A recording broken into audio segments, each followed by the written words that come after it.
You should spend your most valuable possession, that is time, on making your life the happiest it can be. For those of you who may be looking to simplify or even slow down their lives, there is a consequence of focusing on speed, and that is you actually create time for you to do more things, or if you like, creates time so you don't have to do anything. Everyone says that speed of business or the speed of life is getting faster and faster. With Moore's Law doubling the speed of computer processors every few years, to overnight package delivery, to instant messaging, to online supermarket shopping, whoa. All these tools and activities we have and do are being made easier to use and being made easier to do faster. To compete, you will need to think in the speed mindset. Again, this can seem overwhelming, and you may still be disagreeable to jumping on the speed wagon. Think of it as making use of all the speedy devices and fast services around you so that you can slow down or even take a break and smell the roses. Let's word that in another manner. You can make use of all the speedy resources we have to get stuff done, and that will free you up time to do nothing or to do the things you really love. So let's get into the question of why speed works. That is, how does speed make you better at what you are doing?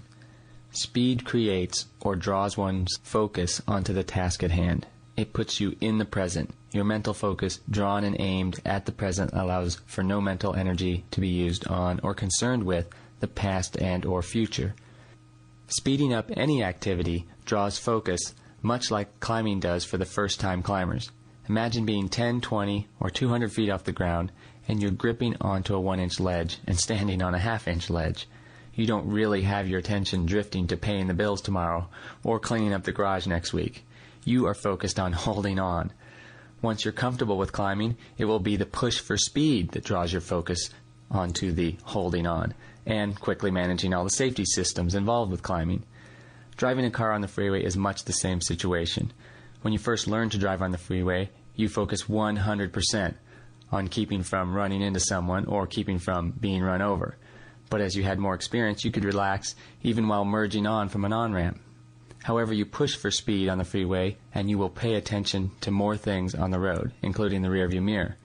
The speeding up drew your focus. Your focus made you more attentive, and you performed the act of driving better.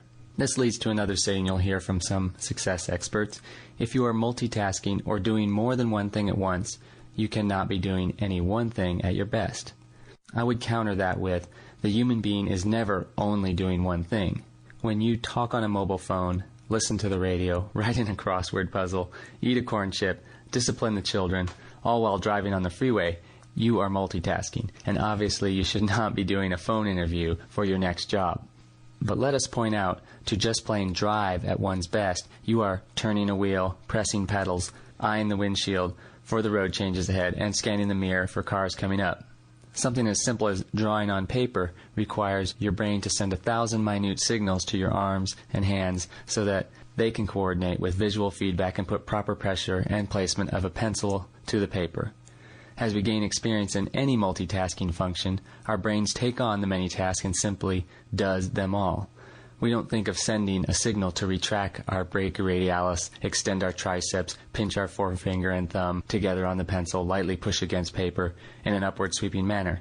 We simply say, let's draw. We have infinite capacity in our brains to do more. Speed is a great way to push our brains to grow.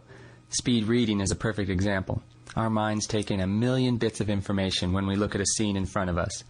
But we've been taught to read letter by letter until we're good enough to read word by word.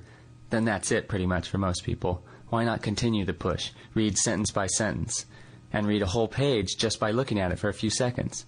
Certainly there is far less information on a white piece of paper with black letters on it than the information taken in our brains when we look at a New York skyline. In fact, many people have pushed for this speed in reading and have attained it. They can take in a whole page in just seconds. I'm not one of those people, but I'm working on it. My point is that the push for speed draws in focus, and your mind learns how to better accomplish the task. I've found of all the success books and audio programs that I've listened to, the ones that actually get the reader or listener to act on something, anything, these are the books or audio programs that have the most positive effect. Now, I can't jump out of these speakers and grab you and make you do anything, but I'll ask you to do this drill with me. and I bet you haven't tried this before. Get a pencil and a blank piece of paper. Pause the audio program here if you need to. Place the pencil about 1 inch to the right of the left margin, about where you would start writing Dear John in a normal letter. Now look up at either your computer screen or out your window. Look anywhere except down at your hand. Now write, without looking down, the following alphanumeric code. 1, 7, 3, 2, 8, the letter G as in George, the letter A as in Apple, 1, 9, 4, Z as in zebra, and E as in Edward. Okay, now look down at the mess you've made on the paper. Is it legible? Most people find that it is completely legible for them. Sure, the G may be mistaken for a 6, or the Z looks close to a 2, but you can probably tell the difference. I learned to do this while pushing for speed to pay my bills. I would pay online and then write the confirmation number on the hard copy bill before filing it away. I would find myself looking up twice or 3 times to double check the number. Now I never look down. Of course, the evolution for speed's sake is to eliminate the paper entirely and just copy-paste the confirmation code in your Quicken or other software and have your computer automatically back it up. My point and purpose here is 2. 1, that I learned of a useful skill I already possessed by simply pushing for speed. A student might find this useful if note-taking while watching a teacher. And 2, if you did the drill, you physically participated or acted on my program, and now you will be thinking of ways to speed things up. You'll have a little reminder in your head every time you pay a bill, a little Hans guy sitting on your shoulder asking, are you doing this activity the fastest way possible? Let's get to debunking some common speed naysaying. With the application of speed, there can appear on the surface to be many exceptions on its use. Dennis Waitley says, with people, fast is slow and slow is fast. This is very true when you're talking about getting to know people, earning their trust, understanding them so they'll understand you, showing interest in them so they'll take an interest in you. And of course, on the first date, one would not want to, quote, go fast. So truly, to be speedy with people on these terms, the fastest strategy is, indeed, to slow down. So is this critical and important part of a happy life, that is, relationships with people, an exception to the use of speed?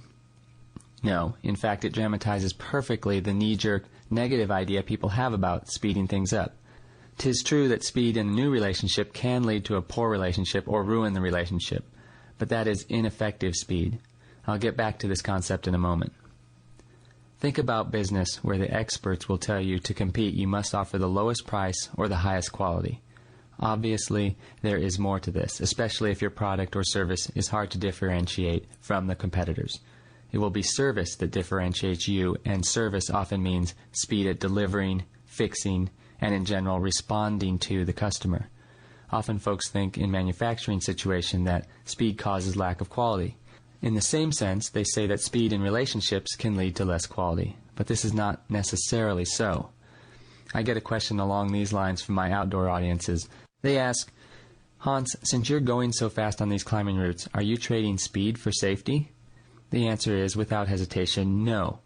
When you are focusing on speed, effective speed, you are focusing on the present and end goal, which in climbing is to top out on the route quickly, and it goes without saying, alive. In manufacturing, the goal is to put out a quality product at the end of the production line. In relationships, the goal is to have a high trust and understanding friend, partner, or relation.